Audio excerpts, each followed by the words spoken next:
नमस्कार साथियों। बिहार शिक्षक भर्ती बीपीएससी टीआरई 4.0 के लिए एससीईआरटी विश्व इतिहास की क्लास में आपका स्वागत है। आज के एपिसोड नंबर 5 में प्रथम विश्व युद्ध का जो चैप्टर है उसको आज हम कंप्लीट करेंगे। साथ में कुछ महत्वपूर्ण प्रश्नों को भी देखेंगे जो परीक्षा दृष्टि से आपके लिए बहुत ही महत्वपूर्ण है। आगे बढ़ते हैं। आप सभी अभ्यर्थी सेशन को लाइक कर दीजिएगा। यहाँ पे अगर हम बात करें तो इससे पहले की क्लास में हमने आपको कुल 4 क्लासेस आपकी हुई हैं। पहली क्लास में या पहले एपिसोड में हमने सिलेबस कंप्लीट किया था, सिलेबस देखा था कि आपका सिलेबस क्या है। दूसरे एपिसोड में भौगोलिक खोज कंप्लीट हुआ था और तीसरे एपिसोड में अमेरिकी स्वतंत्रता संग्राम, चौथे एपिसोड में फ्रांस की क्रांति। और जो आप लोगों का 6 से 8 एसएसटी का पहला टेस्ट हुआ था वहाँ पर वर्ल्ड हिस्ट्री में हमने इन 3 चैप्टर से आपको प्रश्न भी दिए थे। आज हम एपिसोड नंबर 5 में विश्व युद्ध का जो इतिहास है ये चैप्टर है, इसका जो फर्स्ट पार्ट है जिसमें प्रथम विश्व युद्ध के बारे में दिया गया है। तो प्रथम विश्व युद्ध को आज हम कंप्लीट करेंगे। सभी लोग लाइक कर दीजिएगा। प्रथम विश्व युद्ध की अगर हम बात करें तो यहाँ से आपका विश्व युद्ध स्टार्ट हो जाएगा ये चैप्टर। आज हम प्रथम विश्व युद्ध देखेंगे, कल आपको हम द्वितीय विश्व युद्ध का जो क्लास रहेगा प्रश्नों के साथ में वो लेकर आएंगे। तो प्रथम विश्व युद्ध की अगर हम बात करते हैं तो 28 जुलाई 1914 को स्टार्ट हुआ था। 28 जुलाई 1914 को स्टार्ट हुआ था। ख़त्म कब हुआ है तो 11 नवंबर 1918 को।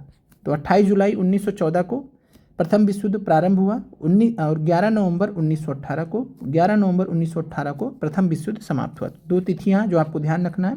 इसके अलावा प्रथम विश्व युद्ध के बाद कौन सी सबसे महत्वपूर्ण संधि हुई थी जिसको बोलते हैं वर्साई की संधि।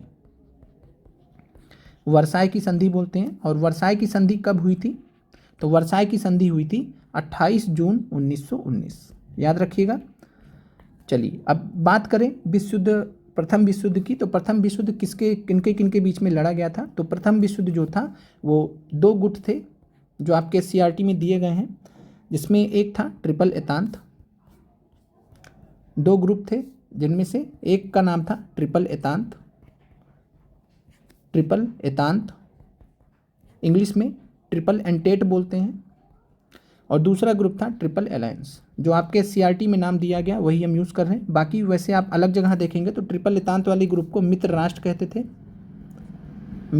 कहते थे और ट्रिपल अलायंस वाले ग्रुप को केंद्रीय शक्तियाँ, सेंट्रल पावर्स कहते थे, केंद्रीय शक्तियाँ। लेकिन आपके सीआरटी में क्या यूज़ किया गया, ट्रिपल एतांत और ट्रिपल अलायंस। ट्रिपल अलायंस जो था वो जर्मनी, ऑस्ट्रिया हंगरी, जर्मनी के साथ में ऑस्ट्रिया हंगरी एक साथ में और इटली, 3 देश थे मुख्यतः। तो जर्मनी, ऑस्ट्रिया हंगरी और इटली 3 देश थे जो ट्रिपल अलायंस में थे। एक तरफ ये थे और दूसरी तरफ ट्रिपल एतांत में कौन था तो फ्रांस, रूस और ब्रिटेन।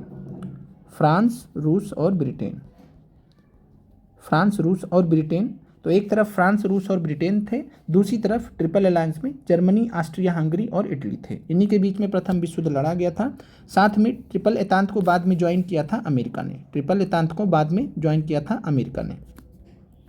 अब आते हैं प्रथम विश्व युद्ध की अगर हम बात करें तो इसके जो महत्वपूर्ण कारण हैं उनको पहले देख लेते हैं।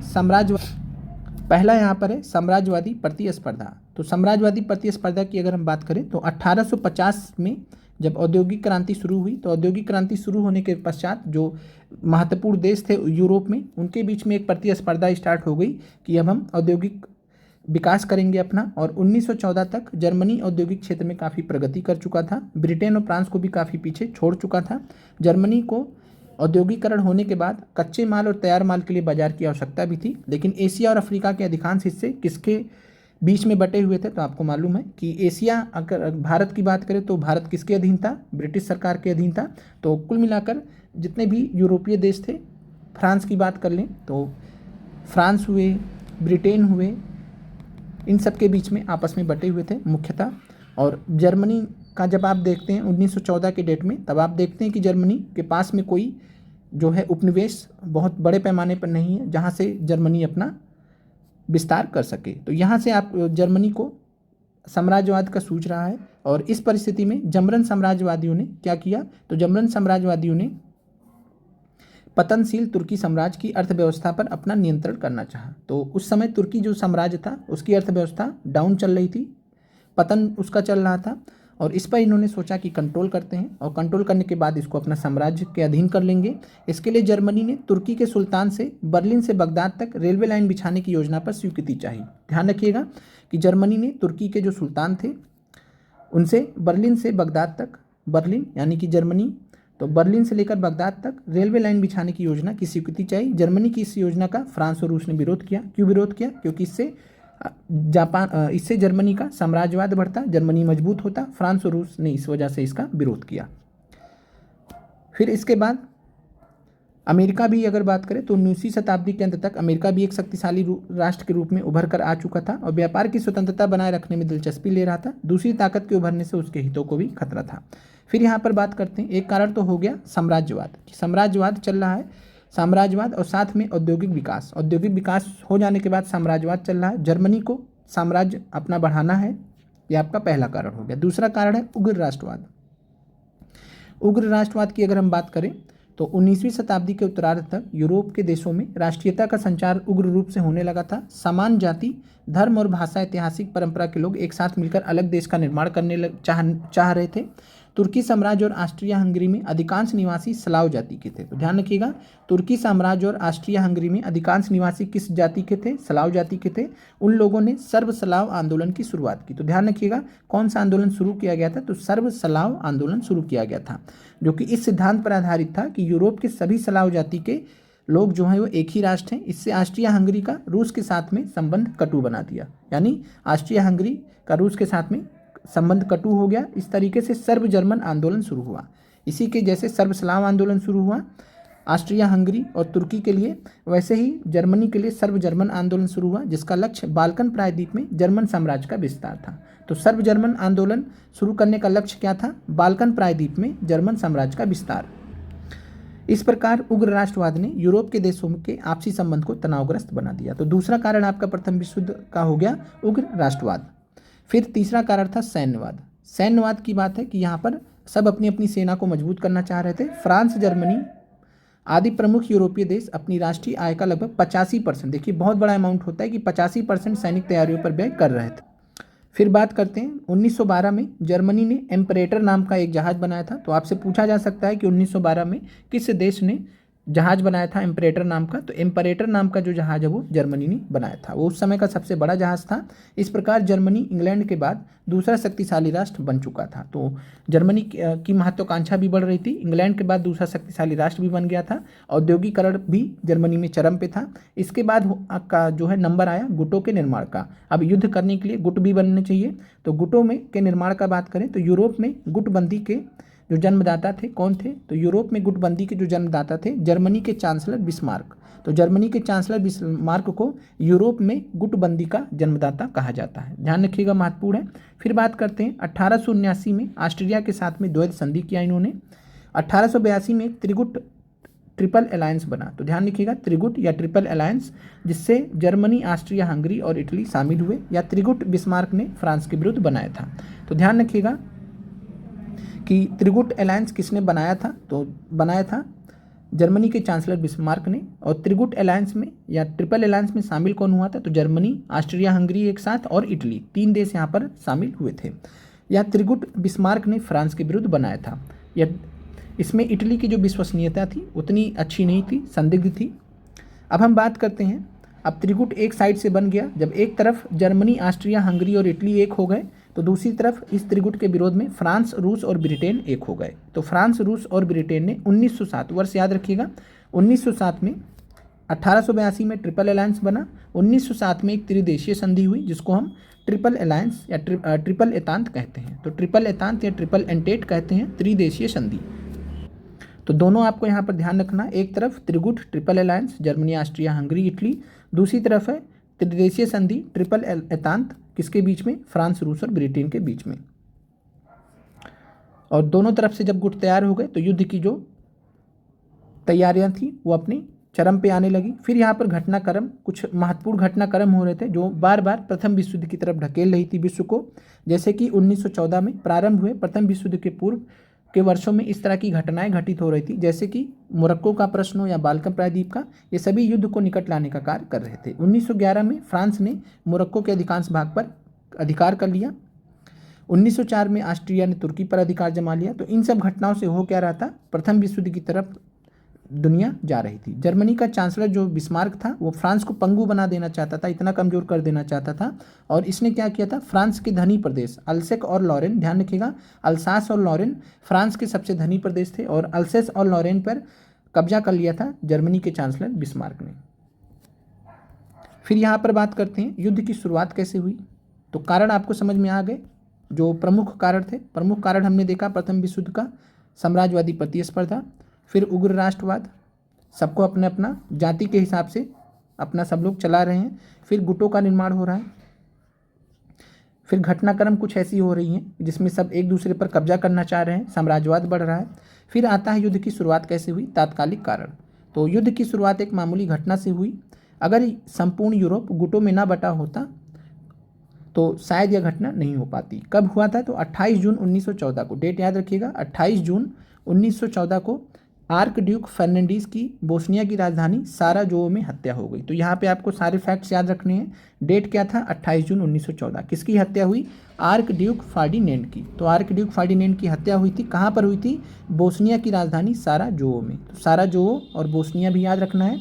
ऑस्ट्रिया ने इस घटना के लिए सर्बिया को जिम्मेदार ठहराया और सर्बिया के समक्ष मांगे रखी। सर्बिया ने स्वीकार करने से इनकार कर दिया क्योंकि उसके स्वतंत्रता पर एक कुठाराघात था।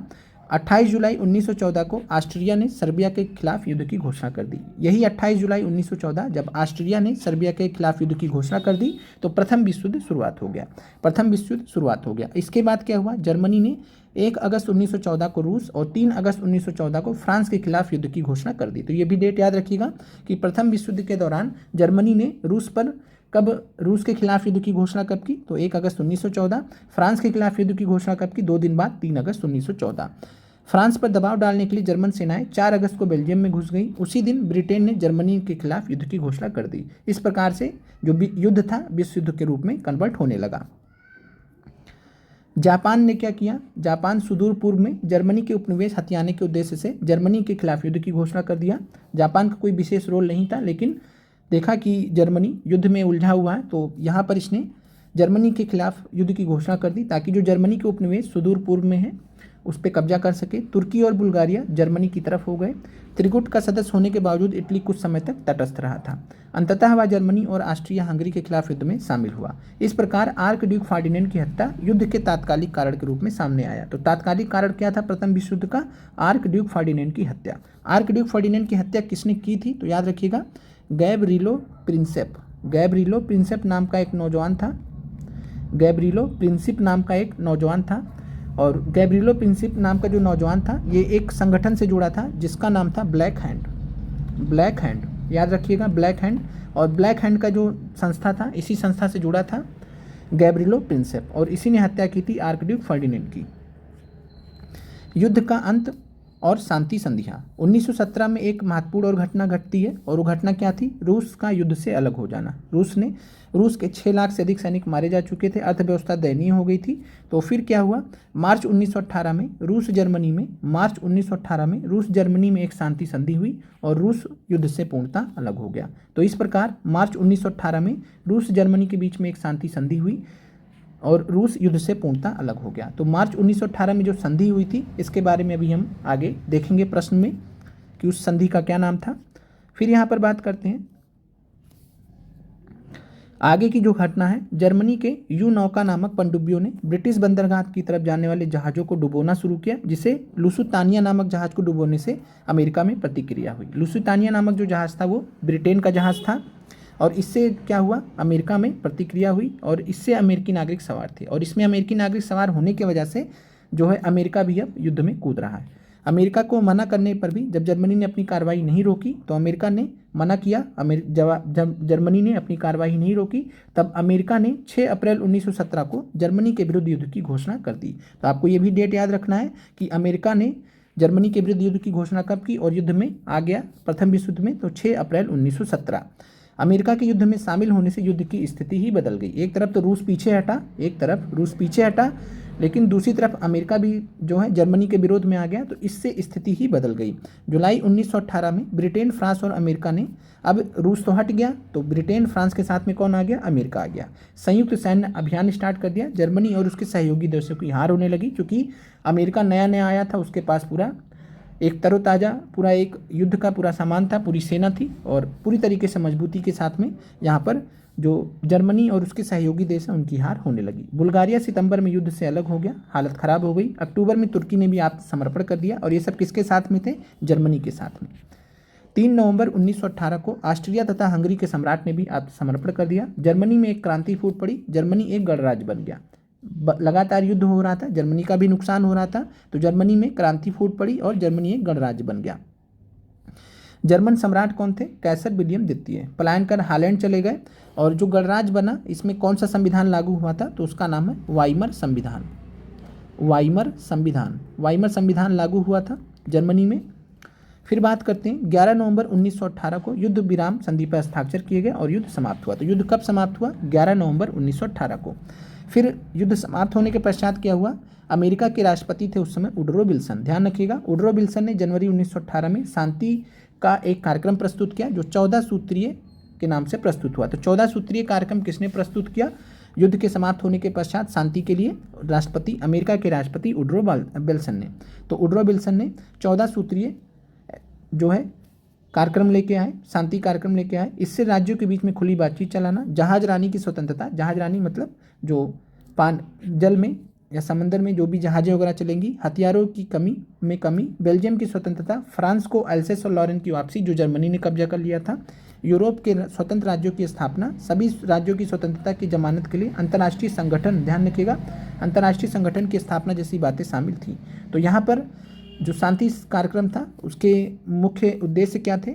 कि राज्यों के बीच में खुली बातचीत करना है, जहाज रानी की स्वतंत्रता होनी चाहिए, यानी जो जहाज जहाँ पे जा पाए जाए, दिक्कत नहीं होना चाहिए। युद्ध समाप्त हो चुका है, अब आगे युद्ध ना हो, इसी को रोकने के लिए ये चीज़ें यहाँ पर की जा रही थी।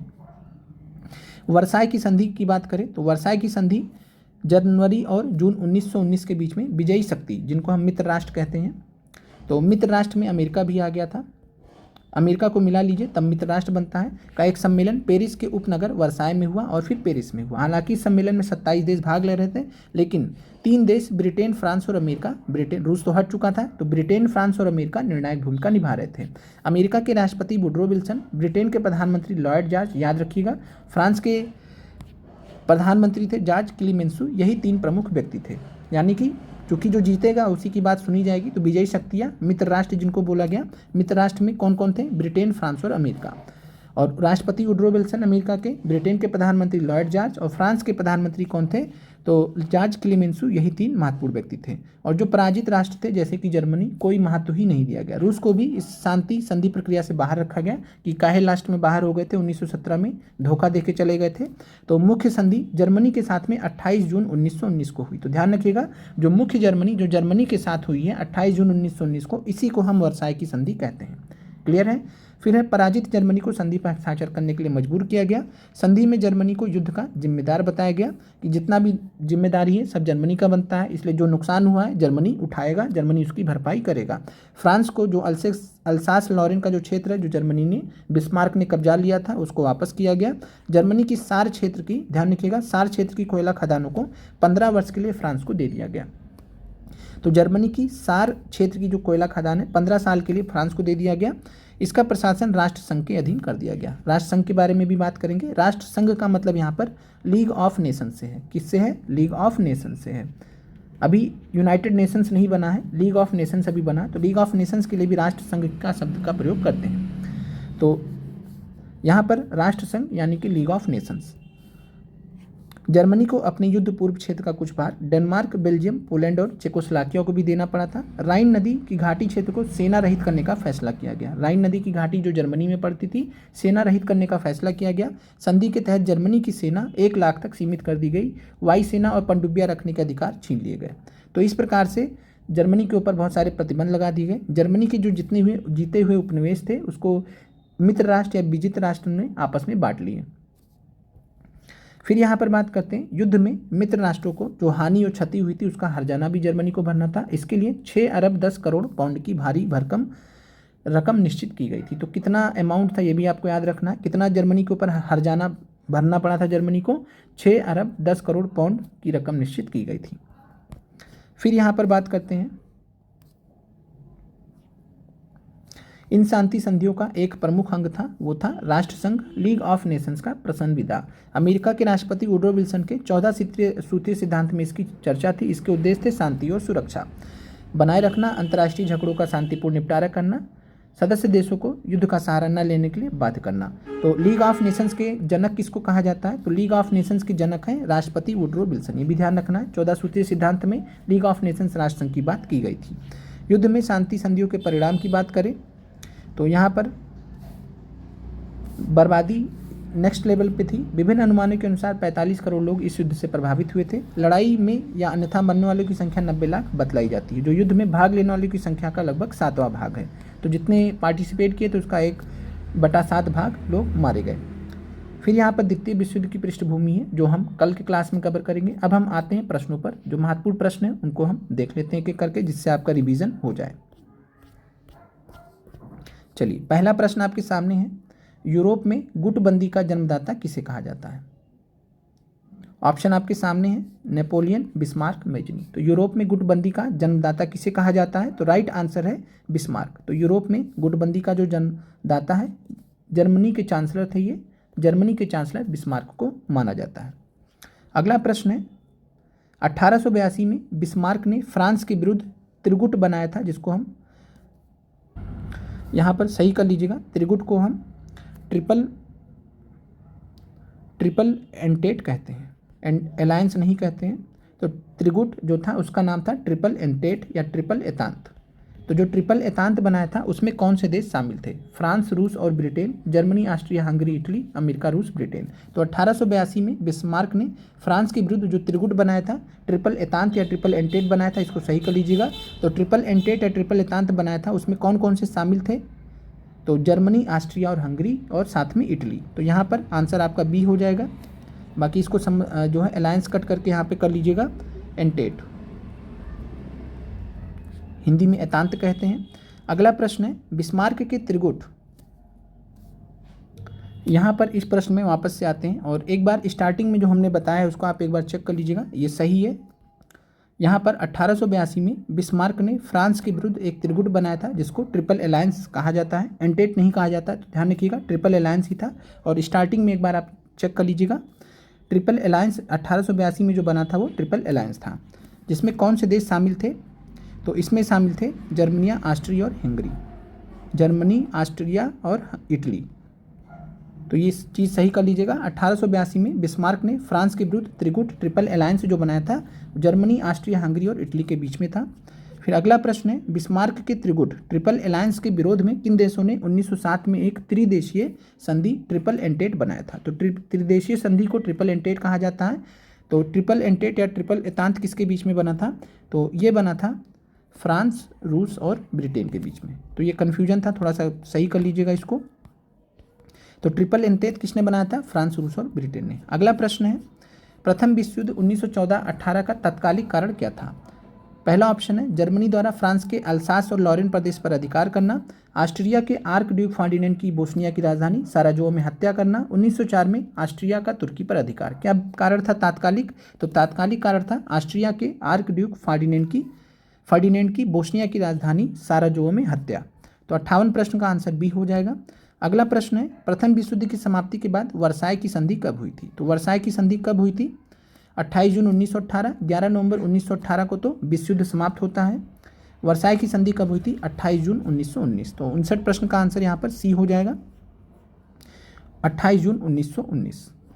अगला प्रश्न है, प्रथम विश्व युद्ध के पश्चात किसने 14 सूत्रीय सिद्धांत प्रस्तुत किया था? ब्रिटेन के प्रधानमंत्री लॉयड जॉर्ज, फ्रांसीसी प्रधानमंत्री जॉर्ज क्लीमेंसू, अमेरिका राष्ट्रपति वुडरो विल्सन। तो आपको मालूम है, और ये 3 महत्वपूर्ण सदस्य थे जिनका मतलब कह सकते हैं कि प्रभुत्व था युद्ध के पश्चात। तो प्रथम विश्व युद्ध के पश्चात 14 सूत्रीय सिद्धांत प्रस्तुत किसने किया था? तो ये प्रस्तुत किया था अमेरिका के राष्ट्रपति वुडरो विल्सन ने। अगला प्रश्न है, 1917 में कौन सा देश प्रथम विश्व युद्ध से अलग हो गया था? तो ब्रिटेन, रूस, अमेरिका। तो कौन अलग हो गया था? रूस अलग हो गया था। किसने ज्वाइन किया था 1917 में? अमेरिका ने ज्वाइन किया था। फिर एक प्रश्न आपसे पूछा जाता है, रूस किस संधि द्वारा प्रथम विश्व युद्ध से अलग हुआ था? उस संधि का नाम आपसे पूछा गया है। और यह जो संधि है, पेट्रागार्ड की संधि 1918, वियना की संधि 1918 और ब्रेस्ट लिटोवस्क की संधि 1918। तो क्या आंसर होगा? रूस किस संधि के द्वारा प्रथम विश्व युद्ध से अलग हुआ था? तो आंसर है ब्रेस्ट लिटोवस्क की संधि 1918। तो रूस किस संधि के द्वारा प्रथम विश्व युद्ध से अलग हुआ था? तो ब्रेस्ट लिटोवस्क की संधि 1918। कब हुआ था? 3 मार्च 1918। एक अलग शांति संधि थी।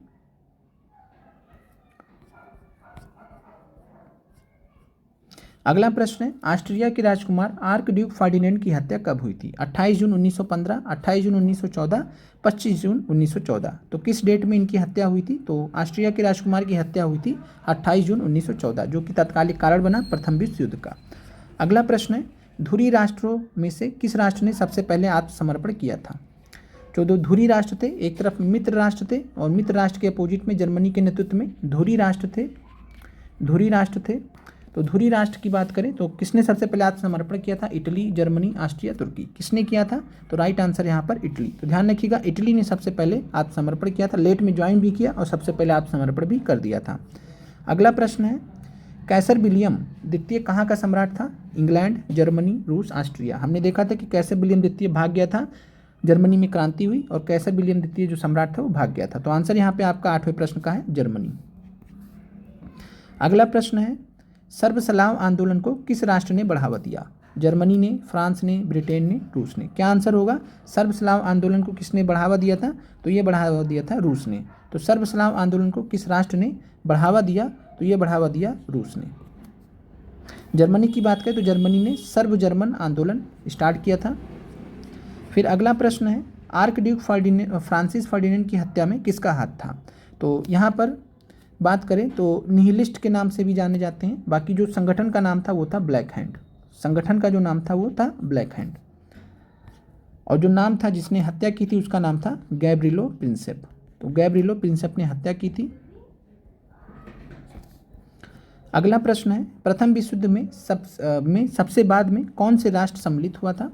Britain, France, America, Germany. तो आपको मालूम है 1917 में अमेरिका प्रथम विश्व युद्ध में शामिल हुआ था, जर्मनी के खिलाफ युद्ध की घोषणा करते हुए। कारण आप सभी जानते हैं कि जहाज जिसका नाम था लुसिताना जहाज, उस पर जब अटैक किया जर्मनी ने तो उसमें अमेरिकी नागरिक भी सवार थे। तो उसके पश्चात जो है अमेरिका की बात नहीं सुना जर्मनी, तो अमेरिका के खिलाफ 1917 में अमेरिका भी जर्मनी के खिलाफ युद्ध की घोषणा करते हुए 1917 में युद्ध में आ गया।